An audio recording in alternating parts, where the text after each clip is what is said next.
يلا بينا يلا بينا ناكل المحشي. مش بقول لكم ده احنا هنتخن تخن.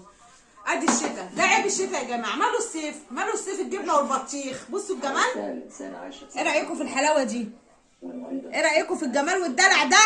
انا عايزه افهم الصيف ماله؟ كان زمانها جبنه وبطيخ دلوقتي وعملنا دايت. لكن كده بقى ابونا نطلع من الشتاء دي حوالي زي دي حوالي 20 كيلو. بصوا بسم الله ما شاء الله.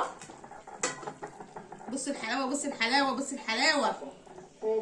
بصوا يا جماعه بصوا يا جماعه الدلع ده يا جماعه. بصوا الملوخيه بتاعتنا. بصوا بسم الله ما شاء الله بسم الله ما شاء الله. اتفرجوا اتفرجوا. اوعى اوعى. لا وشفتوا شويه محشي عسل بالسمنه البلدي.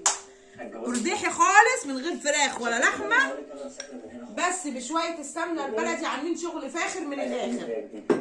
ولا الملوخيه